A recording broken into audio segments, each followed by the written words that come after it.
novo Código de Processo Civil trouxe diversas mudanças e novidades relacionadas aos recursos. No Saber Direito desta semana, você aprende o que o texto traz sobre repercussão geral, demandas repetitivas, agravo de instrumentos, apelação e muito mais. O convidado é o professor, doutor e especialista em Direito Processual, Charley Teixeira Chaves. Estamos aqui no Saber Direito novamente para continuar nossos estudos sobre recursos. Na primeira aula, nós falamos um pouco sobre as inovações do novo CPC. Falamos algumas polêmicas, contamos algumas histórias e aí vamos continuar. Meu nome é Charley Teixeira Chaves, vamos agora falar sobre princípios do recurso. O primeiro princípio que a gente vai desenvolver, ou na realidade vamos desenvolver vários princípios, e antes de mais nada, eu acho que é importante falar o que é princípio, né? Princípio, na realidade, ele é um conceito abstrato, que ele precisa da compreensão do operador de direito para poder trabalhar as suas razões de pensar. A diferença de princípio e regra é porque o princípio ele não tem uma forma descritiva. Ele precisa da capacidade do operador para delimitar sua atribuição e suas funções e sua repercussão. Já a regra em si, ela já tem toda uma conotação, uma descrição, uma delimitação de todo ponto. O recurso tem inúmeros princípios. Dentro desses princípios, nós vamos falar sobre o primeiro princípio. O princípio que nós vamos falar é o princípio do duplo grau de jurisdição. Qual que é a afetação do princípio do duplo grau de jurisdição? Na realidade, vem uma primeira crítica. A expressão duplo grau de jurisdição, né? Nós aprendemos, e vocês vão se recordar das aulas de teoria geral do processo, que duplo grau de jurisdição não existe. Na realidade, a jurisdição é una. Nós podemos perceber que a expressão duplo grau de jurisdição ela acabou enraizando dentro de uma cultura e se reproduzindo, caindo em concurso, em prova, e aí ficou.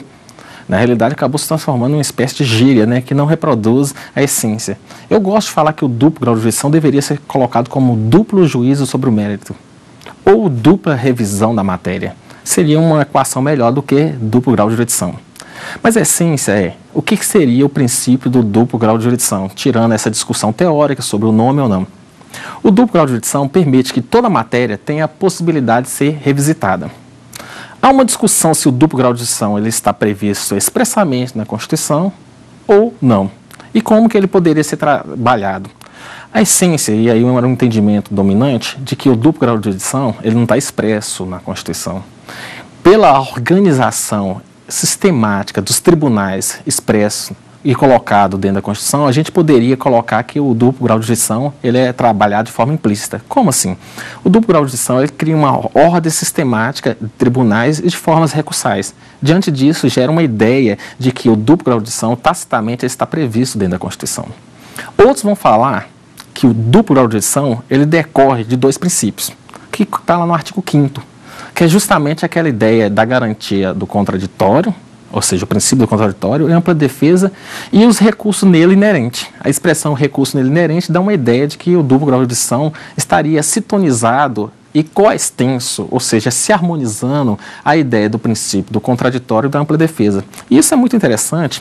Toda vez que a gente trabalha a ideia do duplo grau de jurisdição ligado ao contraditório e ampla defesa, nos remete a uma ideia justamente que toda decisão que não tenha sua plenitude observada pelo contraditório ou ampla defesa, ela pode ser retestificada através de uma via recursal.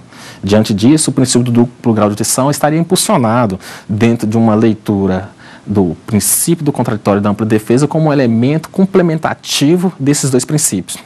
Alguns vão falar que toda vez que existir erro em judicando e erro em procedendo, são dois erros, erro judicando e erro procedendo. O erro judicando justamente quando está um erro de uma análise de uma matéria. Ou seja, há uma falsa interpretação sobre aquela compreensão da matéria de direito. E aí poderia ser rediscutida perante os tribunais. Ou erro em procedendo, justamente o nome fala, erro sobre o procedimento. Nós temos uma lei, nós adotamos o princípio da reserva legal. E esse princípio da reserva legal é regido por toda uma estrutura procedimental que concatena atos que vão interligar esses atos através de fala em contraditório com as partes para poder chegar a um provimento final. Essa ideia de concatenação de atos está totalmente regulamentada por lei. Toda vez que o julgador desobedece a um procedimento legal, caberia sim recurso. O recurso justamente com qual finalidade? A finalidade desse recurso seria justamente para retestificar e recorrigir uma decisão de um juiz ou de um julgador em si que foi contrário ao princípio da reserva legal, foi contrário àquela concatenação da estrutura legal estabelecida em contraditório entre as partes. Também caberia recurso. O que podemos concluir? Que o princípio do duplo grau de jurisdição, também eu prefiro chamar de duplo juízo sobre o mérito, é um princípio que estaria sim na Constituição, que permite que toda decisão hostilizada venha a ser manejada por algum recurso. E aí nós temos algumas situações interessantes. Algumas decisões que não cabe recurso por normas expressas. E aí toda vez que a gente vai pensar nesse sentido, vai falar assim, não, então o princípio do duplo grau de jurisdição não é absoluto.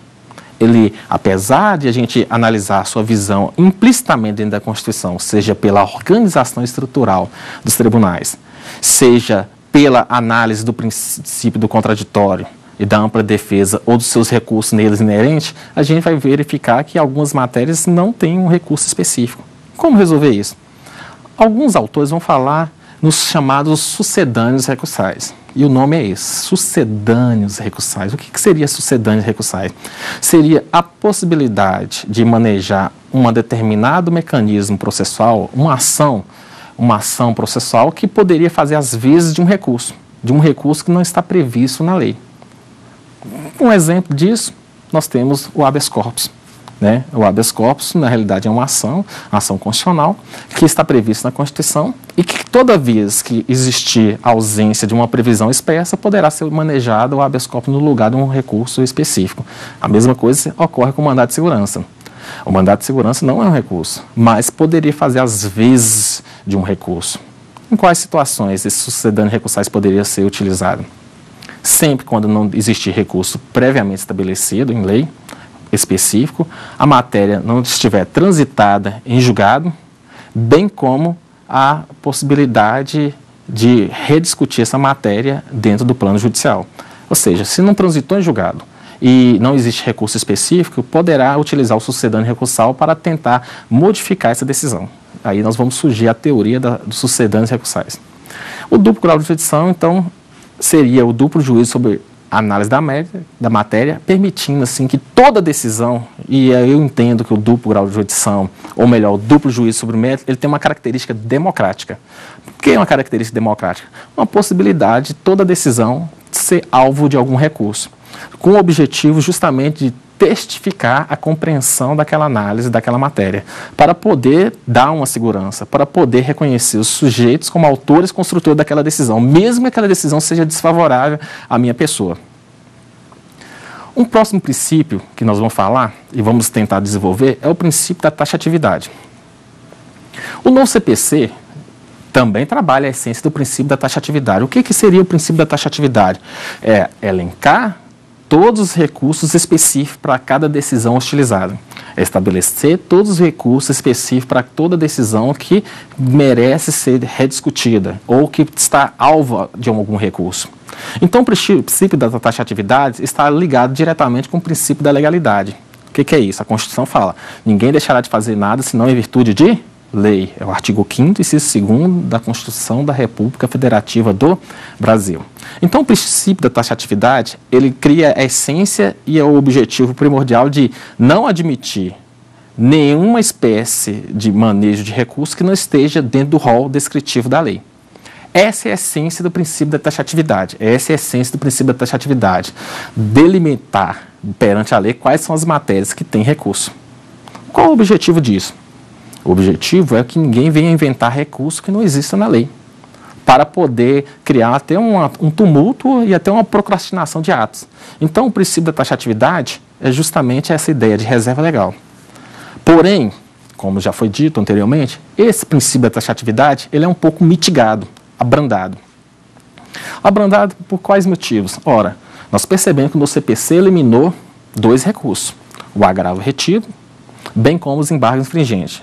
Diga-se de passagem que o embargos infringentes não está bem mais no rol taxativo dos elencos de recurso, porém foi transformado em técnica, como nós falamos anteriormente na aula passada, e estamos comentando agora novamente.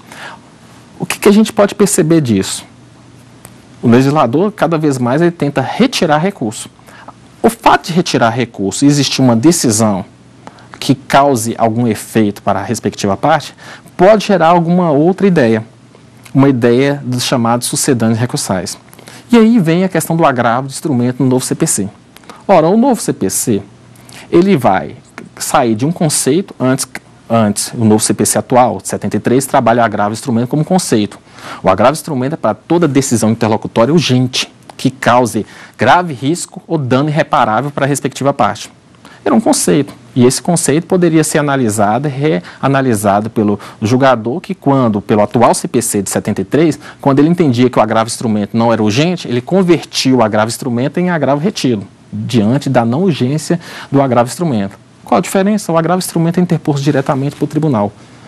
O agravo retido, no atual CPC de 73, ele simplesmente evita a preclusão da matéria e permite que a pessoa ou a pessoa que não gostou da decisão hostilizada venha rediscutir nos argumentos da apelação, nas razões da apelação ou nas contrarrazões da apelação, ou seja, não é tão urgente.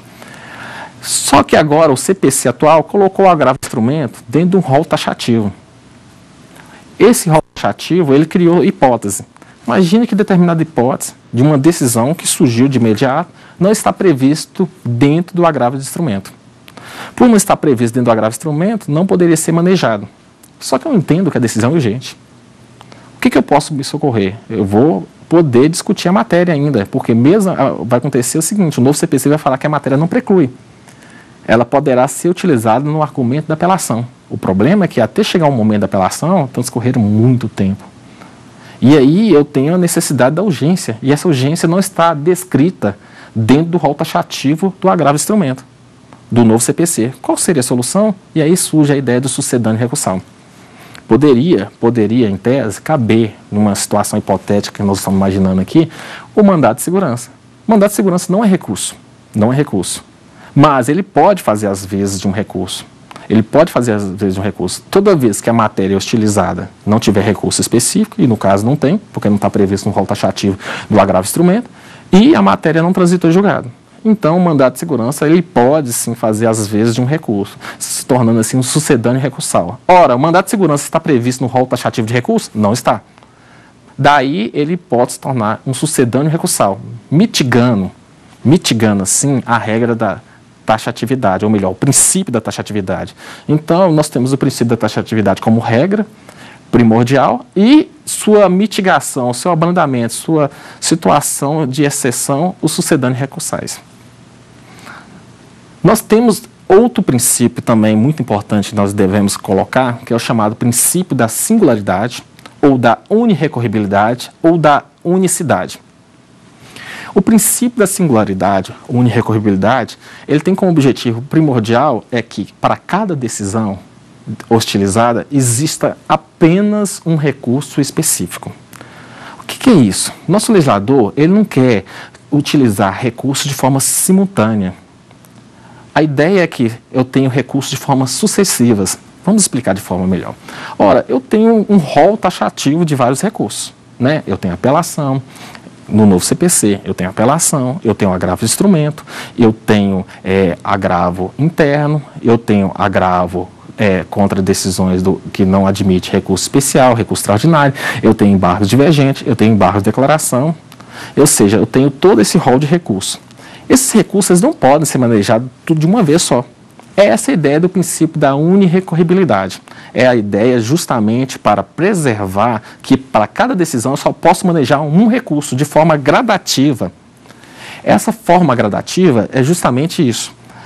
Para preservar a utilização de recurso de forma o quê? Simultânea? Não, de forma sucessiva. Ora, o nosso legislador, então, ele criou um rol. Esse rol, ele é para decisões hostilizadas, como, por exemplo, apelação. A apelação ela é um recurso para decisão hostilizada que encerra o processo com ou sem resolução do mérito, bem como aquelas decisões que não são amparadas pelo agravo de instrumento, conforme o novo CPC. Eu tenho o agravo de instrumento no novo CPC para decisões interlocutórias dentro de um rol taxativo. Então, ou seja, é um recurso específico. Eu não posso trocar um recurso pelo outro, sob pena de não conhecimento do recurso. Quando eu utilizo um recurso no lugar do outro, e ele não é o recurso cabível, não é o recurso correto, né, aí eu vou falar que não preencheu o requisito de admissibilidade. Temos uma pergunta do nosso ouvinte, vamos escutá-la? Sempre existe um recurso para a decisão dada? Pois bem, pergunta extremamente importante. Essa matéria é controvertida perante a doutrina. O princípio do duplo grau de jurisdição, ou também conhecido como duplo juízo sobre o mérito, é um princípio que ele não está expresso na Constituição. Está expresso na Constituição.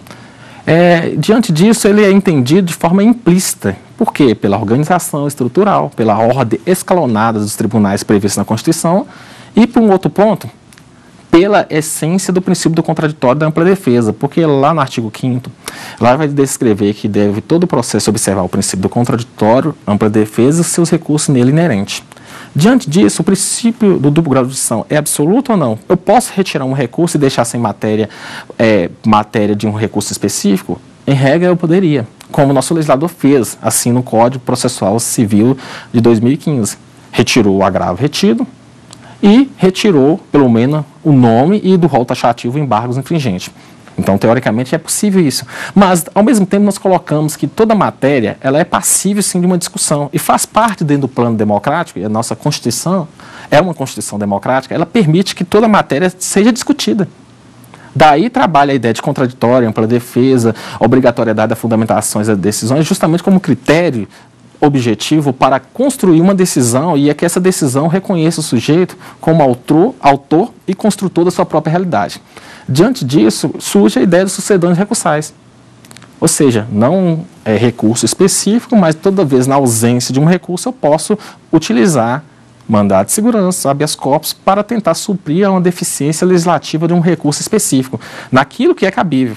Então, nós percebemos que o duplo grau de jurisdição, essa dupla análise, é uma dupla análise que deve ser trabalhada como absoluta, apesar da doutrina entender que o duplo grau de jurisdição é relativo. Eu defendo que o duplo grau de jurisdição deveria ter uma análise constitucional, uma análise de obrigatoriedade, não para criar critérios procrastinatórios, mas sim para trabalhar a ideia de testificação e falibilidade das decisões. A democracia é isso. A democracia sempre permite uma rediscussão, até mesmo para que o sujeito compreenda, o sujeito que foi afetado pela decisão, compreenda quais foram o resultado, por que aquela decisão foi contrária, para eu me tornar autor e construtor dessa realidade.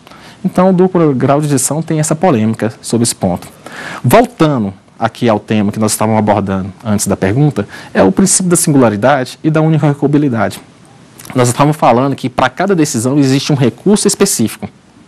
O nosso legislador ele foi capcioso ao ponto de não permitir, apesar de existir um rol taxativo de inúmeras hipóteses recursais, ele foi capcioso ao ponto de falar assim, opa, esse recurso só pode ser utilizado de forma sucessiva.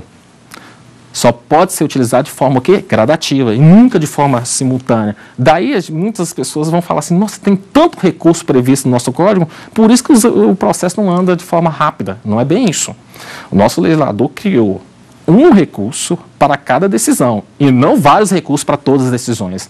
Eu posso utilizar esses recursos conforme o preenchimento de cada requisito, conforme a realidade de construção de cada decisão, porque é democracia.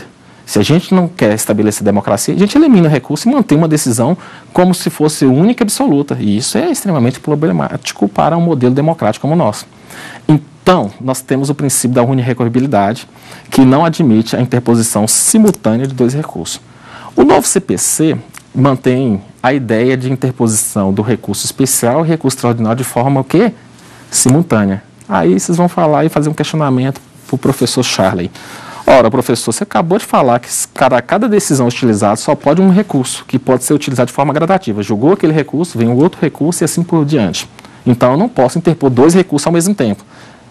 Porém, no CPC permite a interposição do recurso especial e recurso extraordinário de forma o quê? Simultânea. É uma exceção ao princípio da unirecorribilidade? É uma exceção ao princípio da singularidade? Não é uma exceção.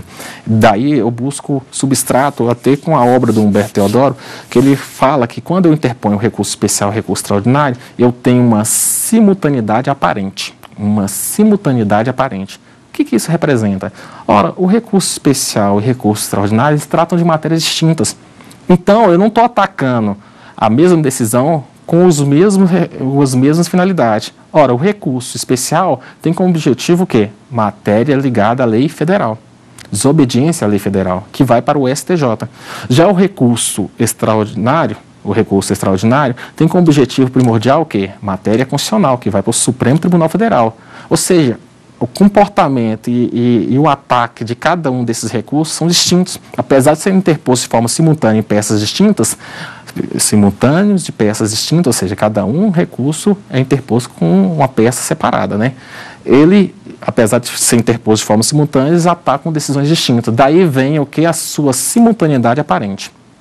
Então, há uma preservação da unirrecorribilidade ou da singularidade recursal. Dando continuidade aqui, vamos falar um pouco sobre a teoria do recurso indiferente. Teoria do recurso indiferente. Esse nome já foi utilizado lá no Código Processual de 1939. Esse recurso indiferente também é conhecido como princípio da fugibilidade. O princípio da fugibilidade é um princípio que o CPC de 73 tentou eliminar. O que é o princípio da fugibilidade e recurso indiferente?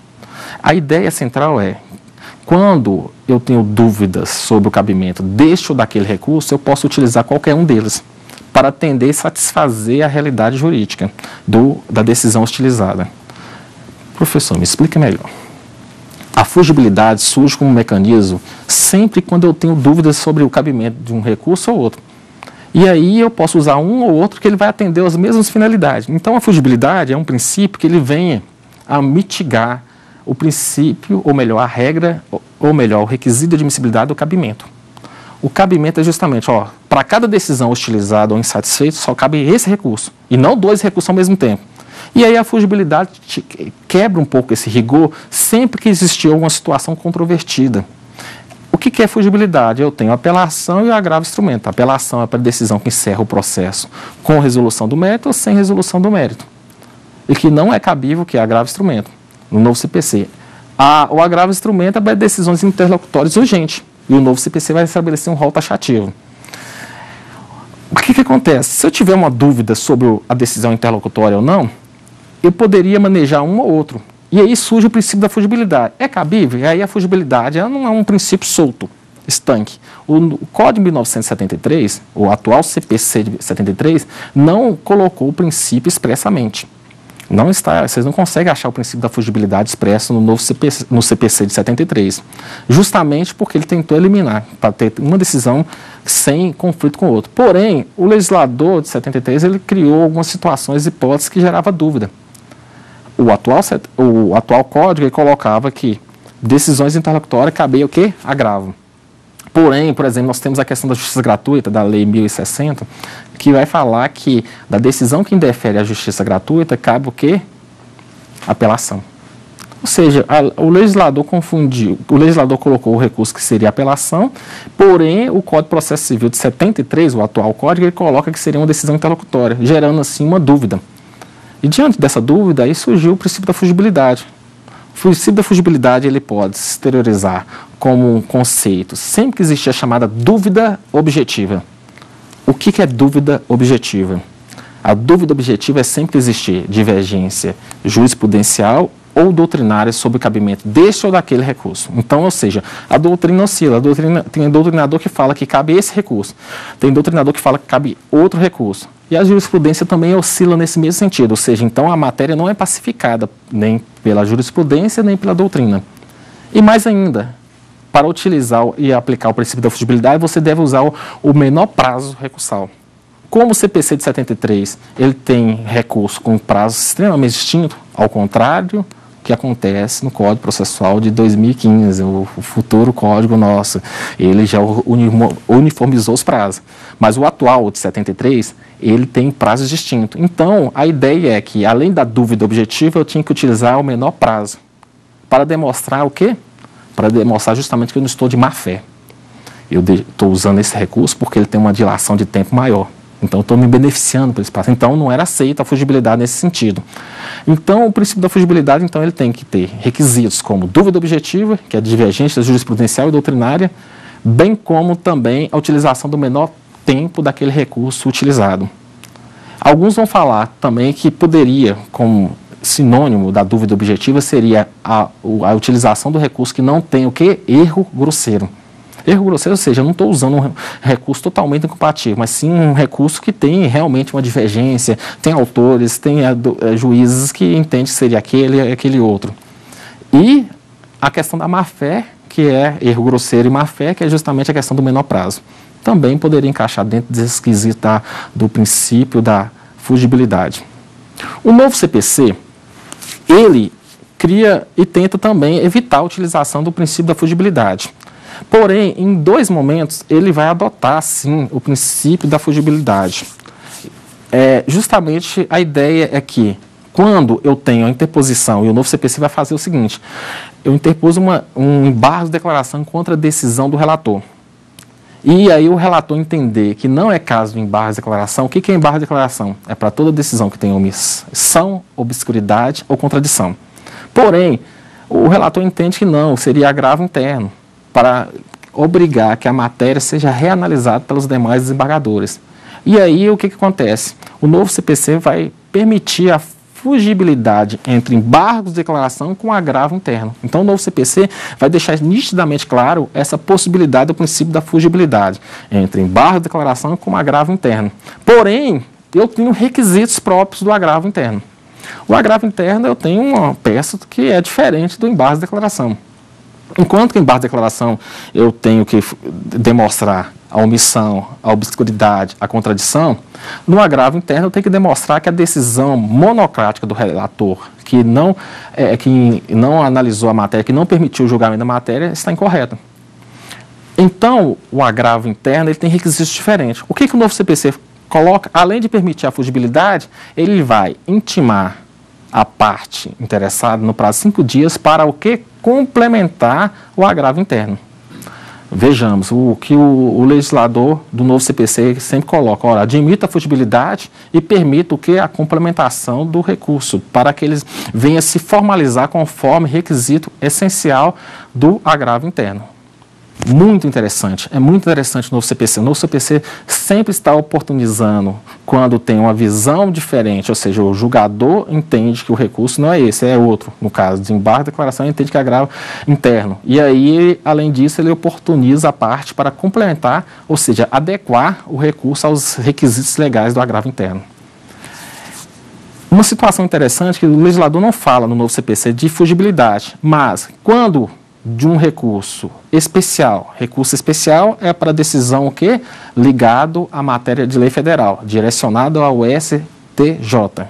Então, o recurso especial é um recurso interposto quando sempre há uma violação de uma lei federal ou a aplicação de um tratado que está ligado à lei federal, e aí você sente que o julgador ele não respeita uma lei federal, e aí você interpõe um recurso especial.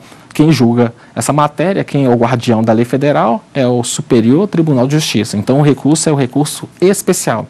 O legislador percebeu o seguinte, se o ministro relator entender que o recurso trata-se de matéria federal, ou melhor, trata-se de matéria constitucional, seria então recurso extraordinário. Daí ele vai permitir, mandando assim, os autos para o relator do Supremo Tribunal Federal, e vai permitir o quê? A complementação de um requisito do recurso extraordinário. O que é isso? Ora, o recurso extraordinário tem um requisito específico para ele, que é a chamada repercussão geral. Essa repercussão geral não tem lá no recurso do recurso especial. Então, para que ocorra essa mudança do recurso especial para o recurso extraordinário, é necessário que um preenchimento de um requisito. Que requisito? Repercussão geral, como preliminar do recurso extraordinário. Então, o novo legislador ele permite o quê? Se entender que o recurso é o cabível, recurso extraordinário, ele vai permitir que a parte venha suplantar a deficiência de um requisito, dando uma ideia assim, de fugibilidade entre os recursos. Ao mesmo tempo, eu vou perceber que se o STJ entender que é matéria federal, ele vai poder devolver para o STJ e dessa decisão não caberá recurso. Então, podemos perceber que a fugibilidade em si ainda é um princípio que, mesmo o novo CPC tentando também fugir dessa realidade, tentando descrever de forma taxativa, como acontece no agravo instrumento, todas as hipóteses, A fugibilidade ainda, pelo visto, é preexistente. E o novo CPC já elenca duas hipóteses possíveis que poderia se transformar no chamado recurso indiferente ou fugibilidade. Princípio da proibição da reformatio impejum.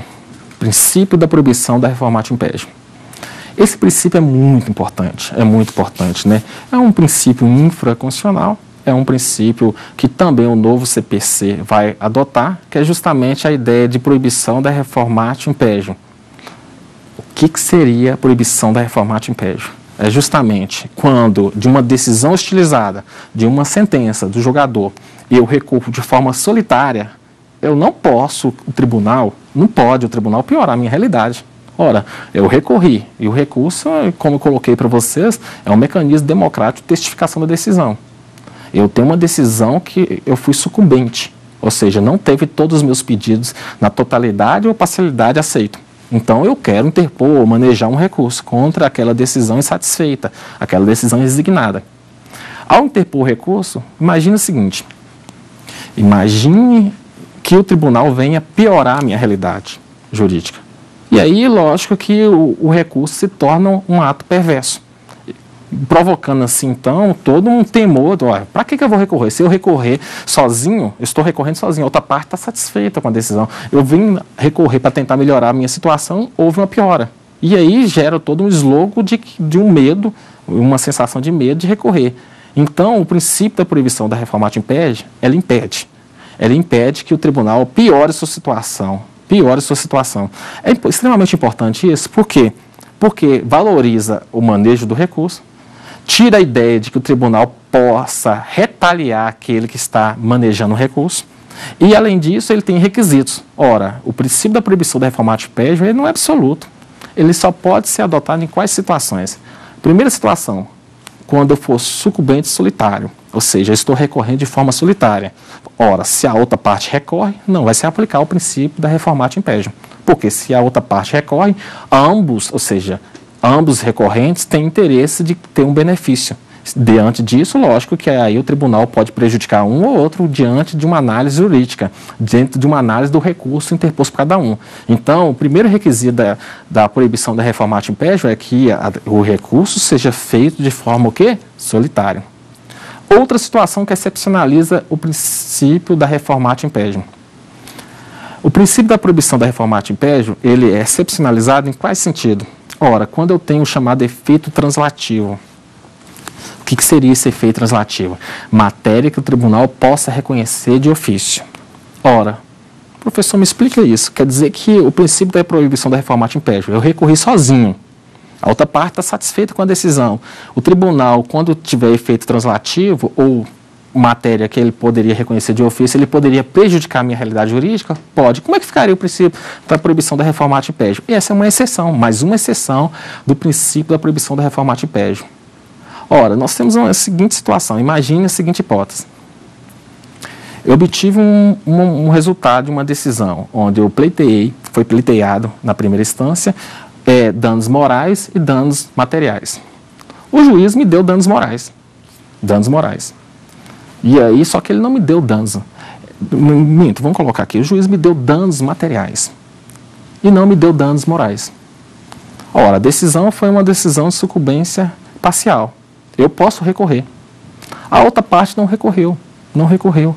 E aí eu interpus um recurso e aí eu queria o quê? Que o tribunal reanalisasse a matéria que o juiz decidiu, me dando agora aquilo que não foi me dado. Consegui danos materiais, agora eu quero os danos morais.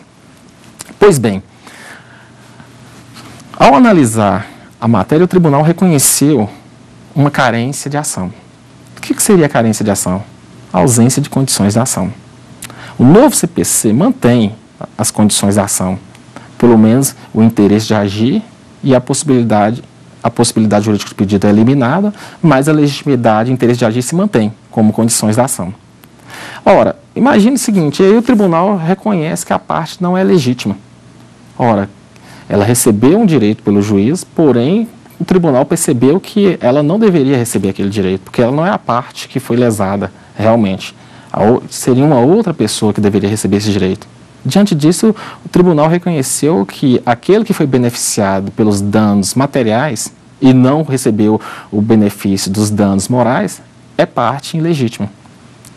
Consequência: condições da ação pode ser reconhecida de ofício e não preclui, pode ser reanalisada a qualquer momento pelo tribunal. Consequência: o tribunal piorou a situação daquele que recorreu de forma solitária, pela ausência de condições da ação, reconhecendo assim a ausência de condições da ação e carência de ação. Diante disso, ele perdeu tudo. Ocorreu o princípio, ou seja, o princípio da proibição da reformática impédio poderia ser aplicado? Não poderia ser aplicado porque é matéria de ordem pública e poderia ser reconhecido de ofício. Diante disso, houve um prejuízo. Então, o princípio da proibição da reformática impédio, ele não abarca matéria que possa o tribunal reconhecer de ofício, como ausência de pressupostos processuais e condições da ação, por exemplo. Ok? O princípio da voluntariedade é um princípio justamente ligado à ideia de que o recurso não é um ato obrigatório. O recurso não é um ato obrigatório. Temos mais uma pergunta do nosso ouvinte, vamos escutá-la? Quando não tem um recurso, posso usar outra forma para recorrer? Estamos falando, sua pergunta está ligada à ideia de uma exceção do princípio da taxatividade, a ideia dos chamados sucedâneos recursais. A ideia é que o legislador criou uma ordem descritiva, observando assim o princípio da reserva legal de que cada matéria utilizada existe um recurso específico. Porém, vamos verificar que algumas matérias não está previsto na lei e não cabe algum recurso específico. Daí surge a ideia dos chamados sucedâneos recursais. Por que sucedâneos recursais? Não são recursos, são ações autônomas, mas que podem fazer às vezes de um recurso. Diante disso, nós temos duas figuras que eu vou exemplificar que vai nos ajudar a entender. De um lado eu tenho o mandado de segurança, do outro lado eu tenho o habeas corpus. Ambos com previsões, o quê? Na própria Constituição. O que acontece? Se a matéria não tem recurso específico, ou seja, dentro do rol taxativo não está previsto recurso específico para aquela matéria, eu posso me socorrer ao sucedâneo recursal, ou ao mandado de segurança, ou habeas corpus, conforme o grau da decisão hostilizada, conforme o conteúdo da decisão hostilizada.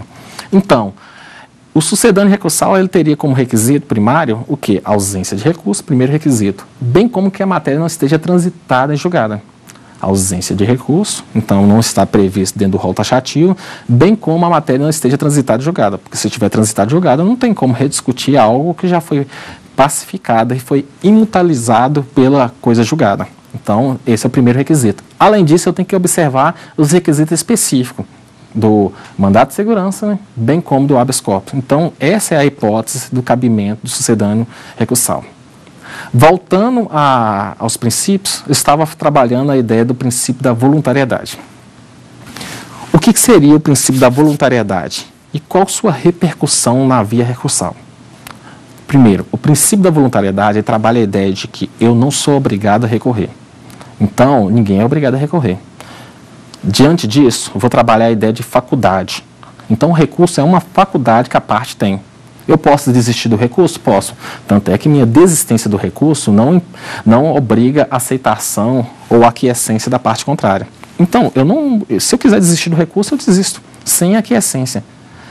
Lembrando que a desistência não impede se o recurso for utilizado como amostra, no caso de recurso ou de multiplicidade de recursos, no caso das demandas repetitivas, que nós vamos trabalhar isso futuramente.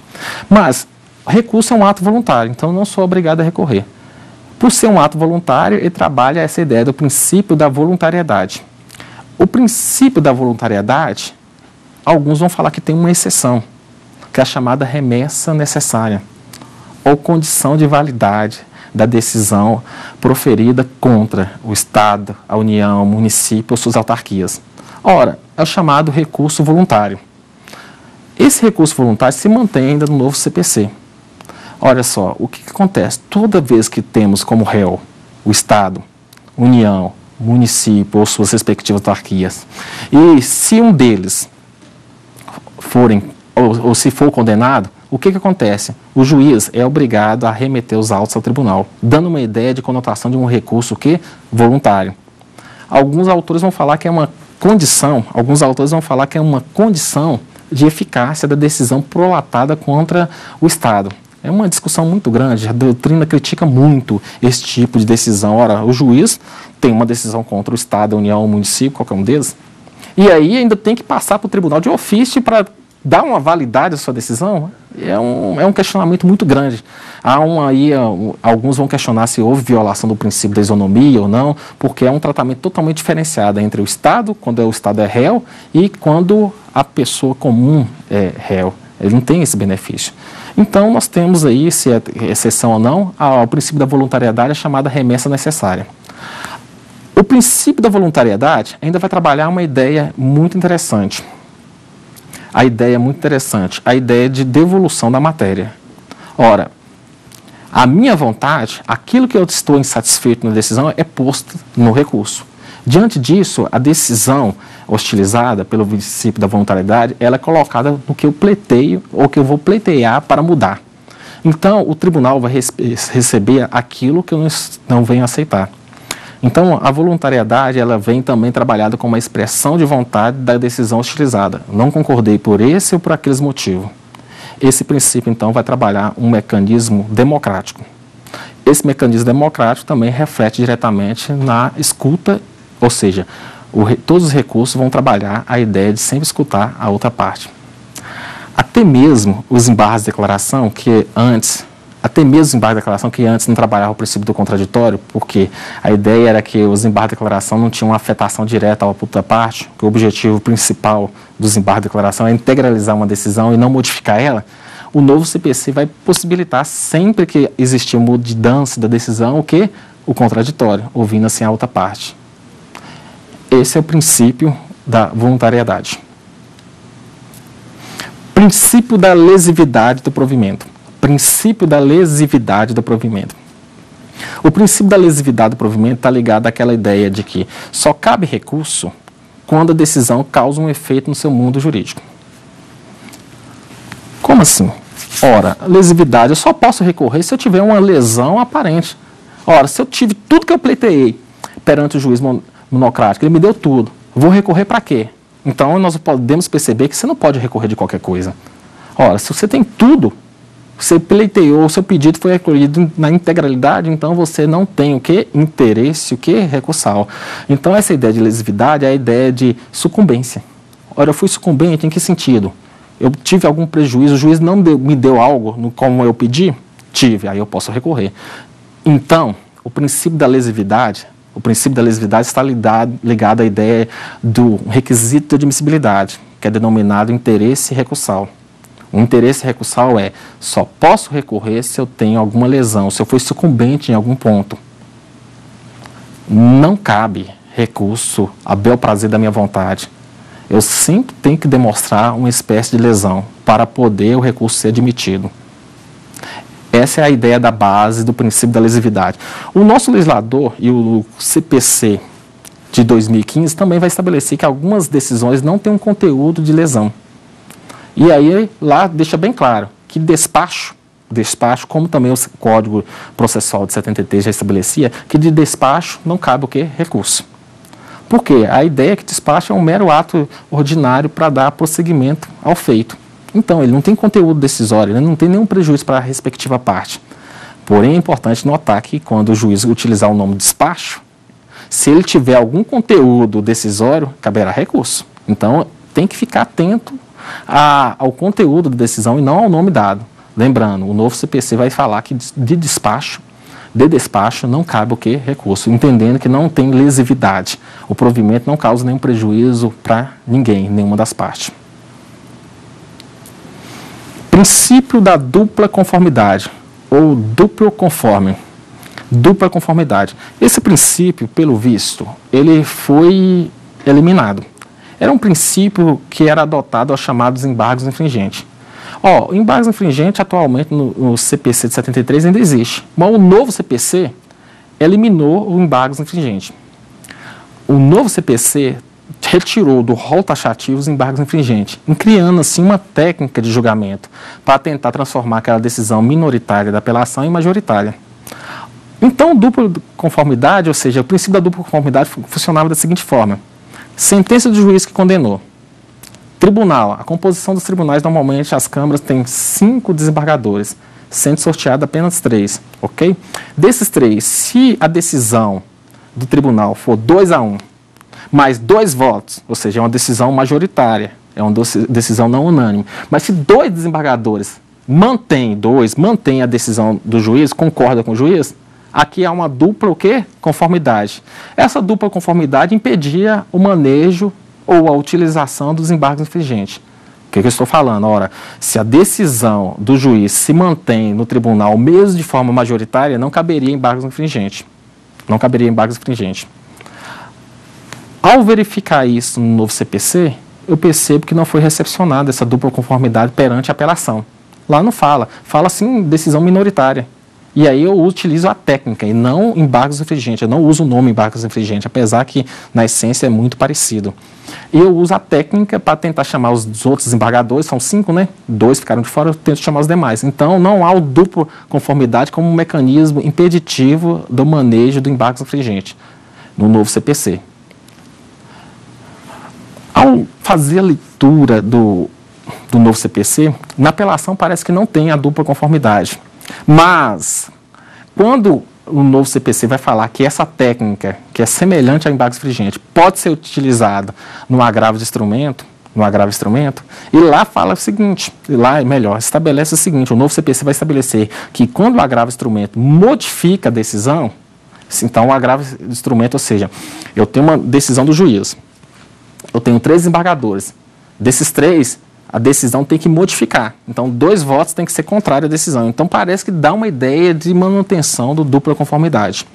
Então, o novo CPC, apesar da apelação não ter essa dupla conformidade, quando eu vou me referir ao manejo do agravo do instrumento, parece que ele reporta de novo a ideia do princípio da dupla conformidade. É um tema que vai ser bem trabalhado pela doutrina, que vai ser bem construído. Nós temos mais uma pergunta do nosso aluno. O que representa o recurso indiferente? De novo, nós temos o quê? Referindo ao princípio da fugibilidade. O recurso indiferente era um nome adotado no Código de 1939 e na exposição de motivo do Código de 1973, que nada mais é do que a fugibilidade. O que é o princípio da fugibilidade? Hoje, no CPC de 73, é a utilização, ou melhor, um abrandamento, uma eufemização da regra do cabimento. Ou seja, para cada decisão utilizada eu tenho um recurso específico. Porém, eu tenho situações onde que existe dúvida se é esse recurso ou esse. E essa dúvida não é criada da minha cabeça, não é um erro grosseiro, não pode ser um erro grosseiro.